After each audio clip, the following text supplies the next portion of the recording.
बिस्मिल्लाहिर्रहमानिर्रहीम। अस्सलाम वालेकुम मास्टरमाइंड्स, कैसे हैं सब लोग? आप सब खैरियत से हैं? ठीक है। तो आज का जो लेक्चर है, आज का लेक्चर बहुत ही आसान सा है, छोटा सा लेक्चर है। आज हम बेटा पढ़ेंगे लॉज ऑफ लॉगरिथम्स और साथ में मैं उनके प्रूफ भी आपको समझाऊंगा। और बाज़ दफ़ा ये पेपर में आ जाता है लॉज ऑफ लॉगरिथम के प्रूफ्स। बहुत इजी सा टॉपिक है, आसानी से समझ आ जाएगा। तो लेक्चर स्टार्ट करने से पहले एक रिक्वेस्ट, ठीक है,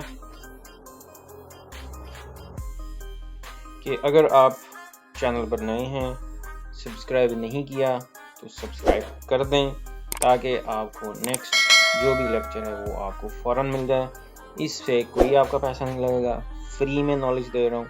तो फ्री में नॉलेज मिल रहा है तो मेरा भी थोड़ा सा हक बनता है, ठीक है। सिर्फ आपने सब्सक्राइब कर लेना है, बेल का बटन दबा देना। और अगर आपको अच्छा लगे, समझ आ जाए तो भाई ये बंदा सही समझा रहा है और इसके लेक्चर्स देखने चाहिए, तो जी लाइक और शेयर लाजमी कर देना। ठीक हो गया जी। चलो स्टार्ट करते हैं आज का लेक्चर। बार पेपर में आ चुकी है, अच्छी तरह तैयार कर ले एनी पार्ट।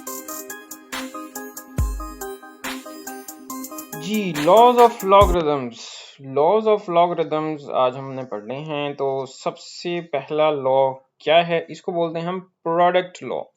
क्या बोलते हैं इसको? Product law. प्रोडक्ट लॉ क्या है कि अगर log x into Y to any base b is equal to log x plus log y, मतलब दो नंबर्स अगर प्रोडक्ट में हो और हम उसका log अप्लाई करें, जैसे कि 2 मल्टीप्लाइड बाई 3 है, तो ये प्रोडक्ट लॉ क्या कहता है कि दोनों का log अलग अलग हो जाएगा प्लस की शक्ल में।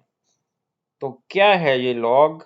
इसको बोलते हैं प्रोडक्ट लॉ। तो जब भी दो नंबर्स का प्रोडक्ट हो तो आपने दोनों का अलग अलग लॉग कैसे निकालना है? प्लस लगा देना है। तो क्या बना? log एक्स वाई किसके इक्वल होगा? log x plus log y। तो जब भी प्रोडक्ट आएगा तो आपने अलग अलग लॉग में कैसे लिखना है? प्लस की शक्ल में, ठीक है। तो इसको बोलते हैं प्रोडक्ट लॉ। चले अब हम इसको प्रूफ करते हैं, ठीक है। चलें जी प्रूफ पे।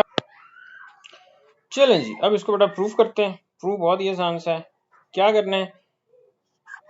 ये इधर पड़ा है एक log x और एक पड़ा log y। आपने क्या करना है? log ऑफ x को आपने कोई भी अननोन m की इक्वल सपोज कर लेना है, ठीक है। और जो log y है इसको आपने n के इक्वल सपोज कर लेना है, ठीक है। अब हमने इसको लॉगरिथमिक फॉर्म से एक्सपोनेंशियल फॉर्म में कन्वर्ट करना है। तो ये वाली बेस इधर जाएगी तो m की बेस बन जाएगी, मतलब x इक्वल आ जाएगा b की पावर m। तो लॉगरिथमिक फॉर्म से एक्सपोनेंशियल में कन्वर्ट कर दिया। इसी तरह y इक्वल टू किसके आ जाएगा? b की पावर n। तो ये हमारा दूसरा स्टेप हो गया। पहले log x को m, log y को n, फिर एक्सपोनेंशियल फॉर्म कन्वर्ट कर देंगे। अब क्योंकि हमने प्रोडक्ट लॉ यूज करना है, प्रूफ करना है, अब x इंटू वाई हमें चाहिए, तो आपने इसी इक्वेशन को मल्टीप्लाई कर देना है दूसरी इक्वेशन के साथ। तो x को मल्टीप्लाई कर दिया y के साथ, मतलब लेफ्ट साइड को लेफ्ट साइड के साथ और राइट साइड को राइट साइड के साथ। तो x इंटू वाई इक्वल आ गया b power m into b power y। तो x y आ गया। अब आपको पता है बेसिस सेम हो, पावर्स क्या हो जाती है? पावर्स ऐड हो जाती हैं। तो b की पावर क्या आ गई? m प्लस n आ गया। अब देखो हमें x y मिल गया। अब यहाँ हमने क्या बनाना है? log बनाना है। उसके लिए फिर दोबारा एक्सपोनेंशियल से log की फॉर्म में इसको कन्वर्ट कर दो। तो इसकी लॉगरिथमिक फॉर्म क्या होगी? log of X Y to the base b, इधर से b इधर आके 20 बन गई और यहाँ पर क्या रह गया? m plus n। तो लॉगरिथमिक फॉर्म में कन्वर्जन कर दी। अब आपको मालूम है कि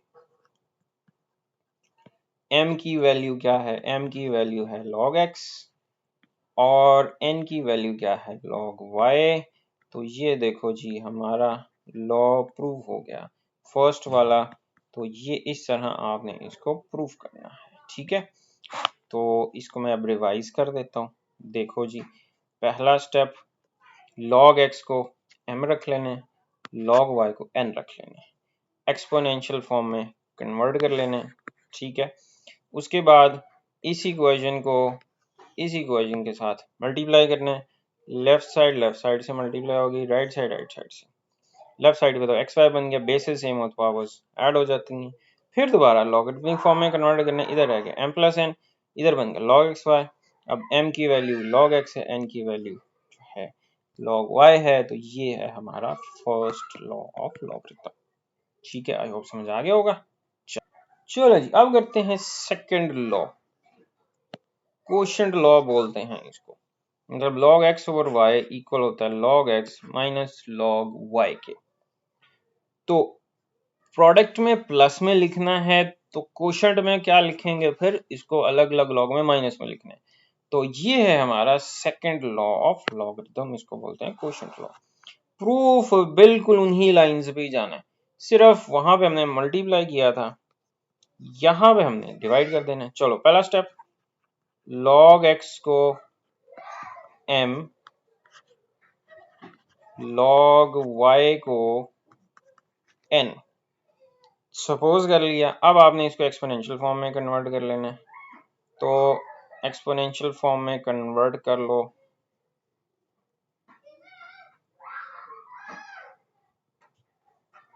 तो क्या बनेगा जी, x equal to b power m और y equal to b power n। अब पहले हमें चाहिए था प्रोडक्ट, तो हमने x और ये वाली इक्वेशन को मल्टीप्लाई किया था। अब हमें चाहिए कोशेंट, तो आपने इनको डिवाइड कर देना है। तो इन दोनों इक्वेशंस को डिवाइड कर लो, लेफ्ट साइड पे डिवाइड हो गई, राइट साइड पे डिवाइड हो गई। अब लेफ्ट साइड पे तो बन गया x ओवर y। अब आपको पता है ऊपर नीचे बेसिस सेम हो तो नीचे वाली पावर ऊपर वाली पावर में से माइनस हो जाती है, तो ये माइनस होगी। अब आपने इसको लॉगरिथमिक फॉर्म में कन्वर्ट कर देना है, log x over y to the base b, क्या बच गया m माइनस n रह गया। अब आपको पता है m की वैल्यू हमारी क्या है, m की वैल्यू है log x और n की वैल्यू है log y। लो जी, ये हमारा प्रूव हो गया जी second law of log. Third law पे इसको बोलते हैं पावर लॉ। पावर लॉ का मतलब क्या है, अगर log हो x की पावर n का, तो ये जो पावर है ना, ये नीचे आ जाएगी, साथ इसके मल्टीप्लाई हो जाएगी। तो log x पावर n किसके इक्वल होगा, n log x। The logarithm of a number is raised to a power is the product of the power and the logarithm of the base number।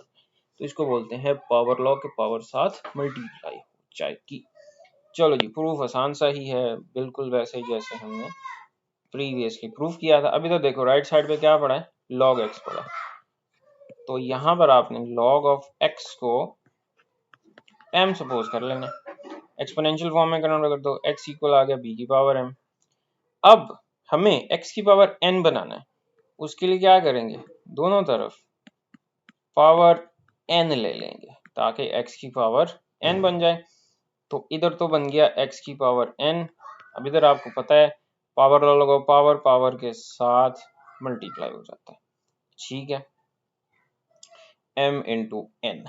ठीक है जी, तो अब इसको logarithmic form में इसको convert कर लो, तो ये बना जी log x to the base b और ये बन गया n इंटू m। तो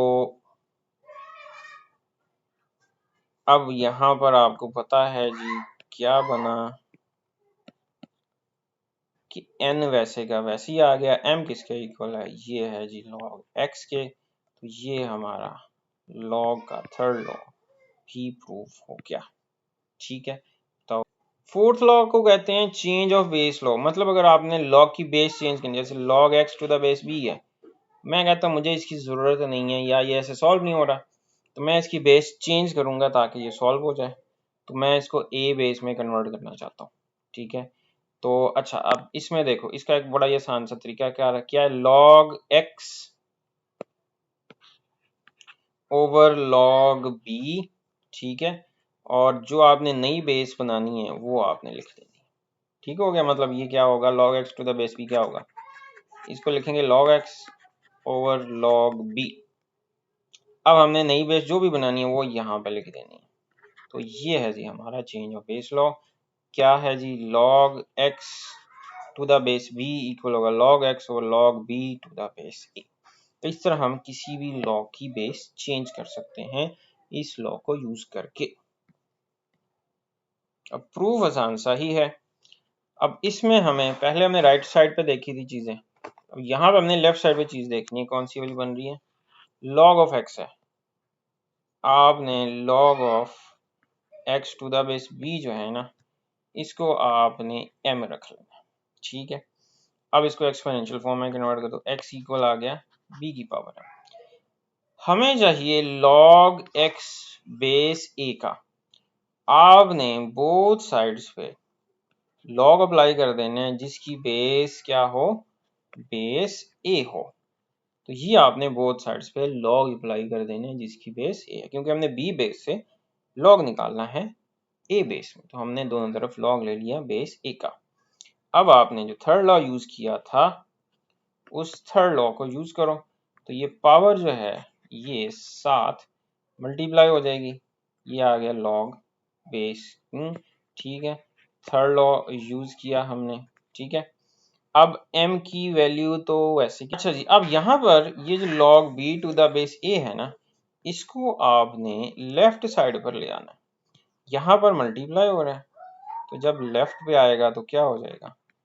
ये हो जाएगा डिवाइड।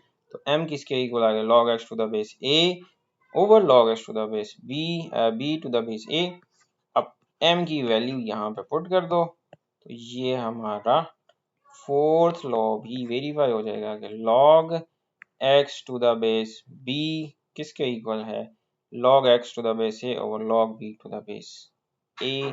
तो ये होता है हमारा फोर्थ लॉ। अब ये कोशेंट वाला है, इसका प्रोडक्ट वाला लॉ भी बनता है। तो अगर आप इसको प्रोडक्ट वाला लॉ बनाना चाहते हैं, ये जो जब इसको ऊपर लेके जाओगे ना, ये एक लॉग की प्रॉपर्टी होती है। तो ये जो बेसेस है ना, ये आपस में इंटरचेंज हो जाएंगे। ये हो जाएगा log a to the base b। तो प्रोडक्ट की शक्ल में भी इसको आप लिख सकते हैं, लेकिन हमारा जो टारगेट था वो अचीव हो गया है। तो ये हैं जी आपके लॉज ऑफ लॉगरिथम। तो नेक्स्ट लेक्चर में इंशाल्लाह हम एक्सरसाइज करेंगे जिसमें हम ये लॉज अप्लाई करेंगे, लॉज ऑफ लॉगरिथम। तो इंशाल्लाह नेक्स्ट लेक्चर तक अल्लाह हाफिज़।